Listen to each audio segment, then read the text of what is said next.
What's good? What's good, everybody? Welcome back to another episode of the Urban Platform Speaks.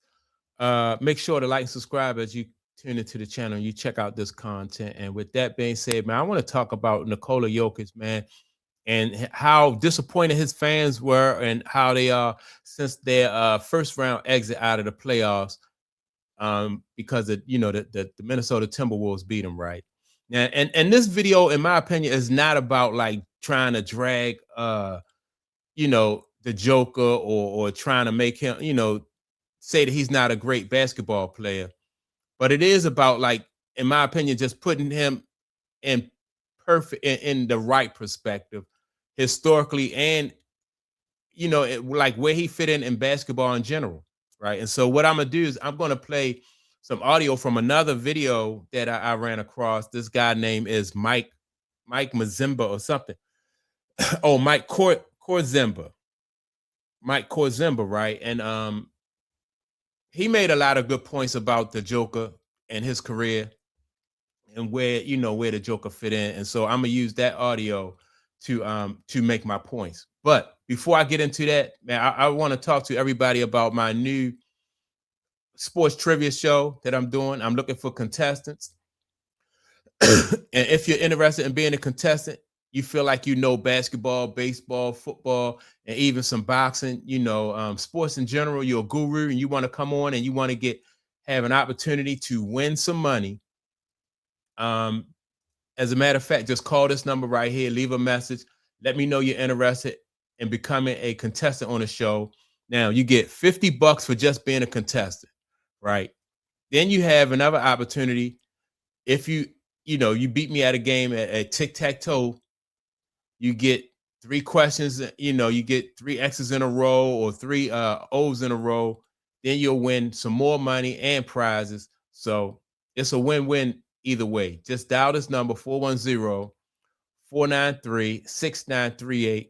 Just say, look, Mike, I'm a sports guru. I'm interested in being a contestant on your trivia show. And I'll give you a call back and we'll be able to set you up, and you'll be able to come on the show. So now back to the Joker. Like I said, this is not about dragging the Joker, right? But it is about keeping people honest, and because you want to, as a fan, you want to get the best product, right? You want to be able to see the best product, and you don't want people to, after you have had guys historically raise the bar as far as basketball is concerned, then you lower the bar for people coming in because that's your favorite player or you want to promote a certain narrative.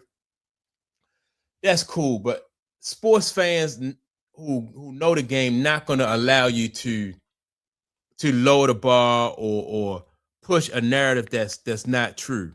And so with that being said, let's go to what this guy Mike Korzemba was saying, and I'm going to add my input to it. Nikola Jokic's biggest flaw just got exposed at the worst time. Against the Wolves in the playoffs, he allowed 33.4 points per game at the rim by himself. And the most damaging part, a lot of times it looked like he wasn't even trying. After game 3, the Wolves didn't have their star player in Anthony Edwards. They didn't have a starter in Dante DiVincenzo. Even Ayo Dosunmu sat out of game 6, but none of it mattered. The Nuggets went down as Jokic allowed the most points in the paint of any player in the first round of the playoffs. And immediately after the series was over, he would say, "If you're in Serbia, we will all get fired." And this was not just one playoff series. It feels like something has been building here. For the first time ever, Jokic hate has been launching at an alarming rate. On Reddit, a thread titled, "Jokic finishes the series shooting an abysmal 44.6% from the field and 19.4% from 3 for 25.8 points per game," not only detailed Jokic's offensive struggles, the comments showed us everything. Jokic fans are in hiding now, but in a month, they will say he is better than prime LeBron. Greatest offensive player of all time, though. Embarrassing. a stain in the team and Jokic history. And that last comment is the most important one, because when Nikola Jokic first rose to stardom, he did so as an offensive machine and a man who was breaking analytics. We knew from the eye test, we knew from watching him on the court that Jokic has never been a traditional rim defender. But the analytics somehow told us Nikola Jokic was good on defense, even in this year's playoffs. Despite allowing the most points per game in the paint, Jokic is 13th in defensive box score plus minus, which sounds like it shouldn't make sense. And that has been a question from all of us for a long time. How much do these analytics actually matter when it comes to individual games and the playoffs? Because we just watched the Timberwolves say, all of those stats look great on paper, but what happens when we just attack the rim? Well, suddenly we had a montage of Jokic not even attempting to block shots as guys flew right past him. Suddenly we had a giant flaw being exposed right in front of our faces. But let's remember, Nikola Jokic won 3 MVPs because of his ridiculous analytics. He has the highest PER in one season in NBA.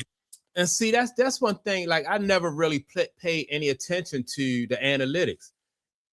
And and something else, these guys in the NBA, they don't pay attention to analytics either. So when you have the media and certain sports pundits saying that that the Joker is this and he's that, and he fit into the NBA, this NBA history this way, those guys are not buying into it.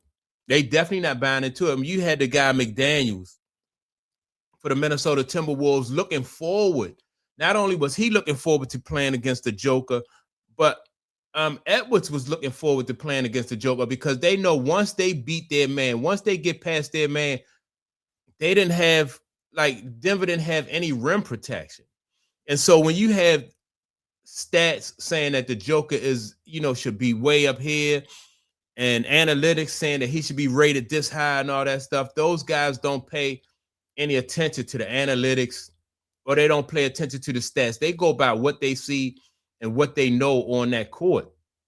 So that's why I never really argued with people or pushed back on people when they said that the Joker was better than Hakeem Olajuwon, or he was better.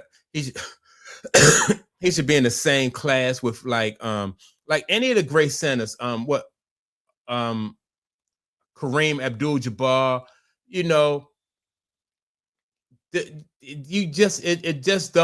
that's something that you don't have to argue with, because once he get out there on that court with those guys, and it'll show. It'll show. Now I know that the Joker they do have one championship, but everybody else, like all the other guys that he's talking about that they compare him with, these guys have been dominant at their position for years, like throughout their career.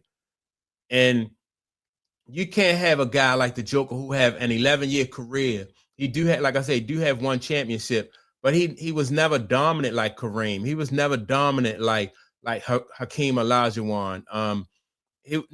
Like Dave Robinson. Like, these guys play offense and they play defense. And you just can't. The bar is set so high because these guys did so many things for their team in order to help their teams win. You can't have a guy who only play offense, and put him in a class with these guys and think that fans are going to buy into it. It just don't work. It just don't work. And like this guy, the Joker, just has so many chinks in his armor.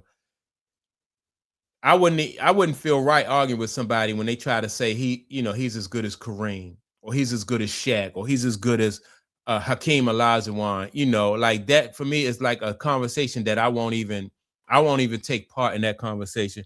So people who wanted to push that narrative and argue that, it'll show when he gets out there on that court with those guys and they going after him. Like, nobody called out Hakeem Olajuwon. Nobody called out Shaq and said they was looking forward to playing Shaq in the playoffs. Because Shaq just was so dominant. He played defense and he was damn near for a while unstoppable on offense. Kareem Abdul-Jabbar played defense, and what can you do with that sky hook? Hakeem Olajuwon played defense and was damn near unstoppable, right? So the bar was already set so high that, you know, now if the Joker was playing defense like those guys did, you know, if he played defense like Tim Duncan, then that would have been a different story. But he didn't play like that. And you got to be a two-way, you know, you got to affect the team on both ends of the court in a positive way in order for you to be in that GOAT conversation or be up there with the greatest conversation. And he just not that. And he also holds 3 of the top 5 spots. His all-time box score plus minus gives us 6 of the 8 best seasons we've ever seen, including all 3 of the top 3. But what is the most important stat in basketball? Winning. And it turns out stats like defensive box score plus minus are extremely flawed. The formula for defensive box score plus minus includes not only just rebounds for centers, but also assists. There is no great advanced stat to truly give us a player's defensive value, which is why we had Jaden McDaniels come into the playoffs and immediately tell us he was not afraid of what the stats said on paper. He knew one thing for certain about the Denver Nuggets, because when asked about what the key to Minnesota's offense was, McDaniels said, "Go out, Jokic, Jamal, all the bad defenders, Tim Hardaway, Cam Johnson, Aaron Gordon, the whole team. Like, just go at them." When Jaden McDaniels said that, man, a lot of people was like, "No, you don't say that. That's, you know, that's bulletin board material." But the Denver Nuggets just had so many guys who don't defend besides the Joker that it really wasn't, that statement really wasn't as big a risk as a lot of people thought it was, you know. And that's what happened, man. You know, like the Joker, and in order for him to be successful, you got to surround him with almost all defensive basketball players, you know, because he don't play defense at all. And I don't know, at this point in his career, you know, he's been in the league for 11 years. Like, how, if it's going to get any better for him, because, you know, like, he's not going to all of a sudden become a defensive basketball player. You know, it just don't work like that. And so, even in this playoff series, like, people pointing out the fact that he didn't even put up effort. He didn't challenge guys going to the rim, you know. And so, yeah, man, like I said, it's not about dragging the Joker. It's about being honest about the situation. Is the Joker a really good basketball player? Yep, he sure is. But is he like Hakeem Olajuwon or Tim Duncan? Is he, you know, in the same class with Shaq or Kareem? No, he's not. He's not. And so I don't care what the analytics say. He just not. And so that's my take on it. Make sure to like and subscribe to the channel. Also, don't forget to call and leave a message if you're interested in coming on my new sports trivia show and being a contestant and winning some, you know, winning cash and prizes. So give me a call, leave a message, and I'll check you all out in the next video. Peace.